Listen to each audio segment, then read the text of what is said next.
हमारे साथ बात करने के लिए मौजूद हैं जेडीयू के वरिष्ठ नेता केसी त्यागी जी। केसी त्यागी जी आरजेडी के विधायक हैं मुन्ना यादव। उन्होंने बयान दिया है कि बिहार में अब सिंह हो गए, मिश्रा हो गए, झा हो गए या शर्मा हो गए, ऐसे टाइटल वाले जो लोग हैं इन लोगों का कोई गुजारा नहीं है और इनकी राजनीतिक हैसियत जो है वो अब गुजरे जमाने की बात हो गई है।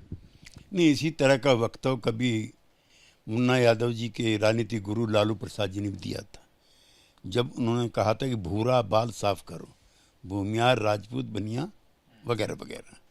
और उसी का नतीजा है कि पिछले 20 साल से वो सत्ता से बाहर हैं और ऐसे वक्ताओं की वजह से 2025 में फिर सत्ता के सिंहासन से कोसों दूर होंगे।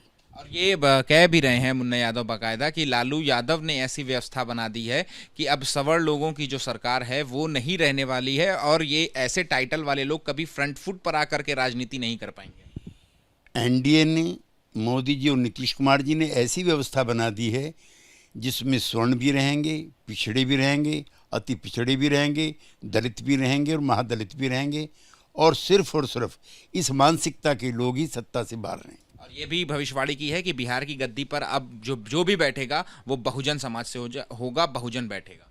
नीतीश कुमार जी बहुजन समाज से हैं, सम्राट त्रिपाठी सम्राट चौधरी हैं, उससे पहले सुशील मोदी जी बहुजन समाज से थे।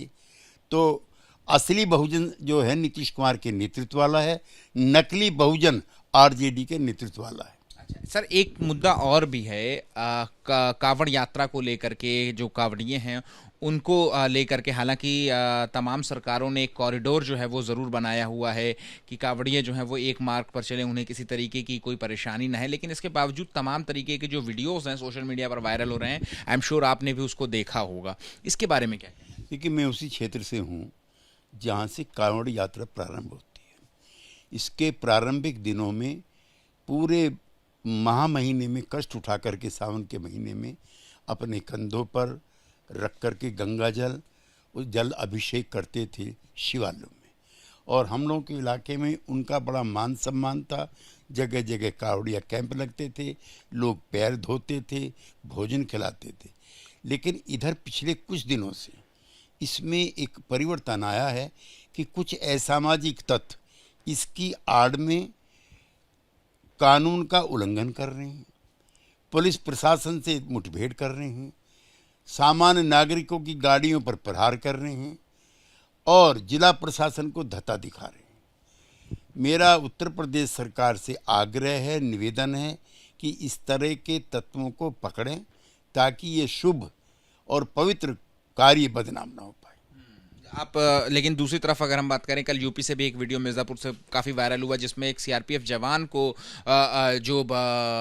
उसको काफ़ी पीटा जा रहा था, और वहीं आज सूबे के मुख्यमंत्री योगी आदित्यनाथ जो है वो पुष्प वर्षा करते हुए भी दिखे हैं। पुष्प वर्षा करने के हम विरुद्ध नहीं, जो भी धार्मिक आयोजन हो सब में पुष्प वर्षा करो, कोई दिक्कत नहीं, लेकिन सेना पर हमला करने वालों पर पुष्प वर्षा हो ये अपमानजनक है।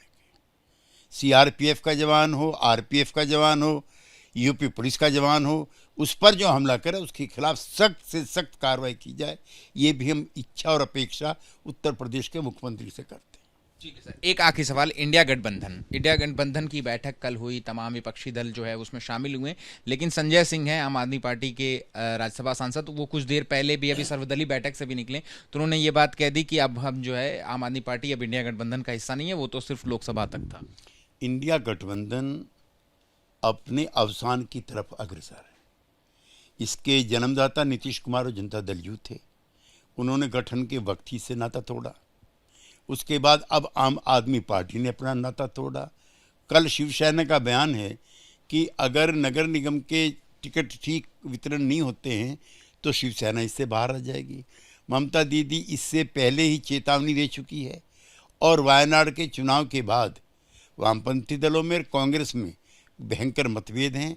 ये ताश के पत्तों की तरह से कुछ दिन में बिखर जाए तो अचंबा और आश्चर्य नहीं होना चाहिए। शुक्रिया बात करने के लिए।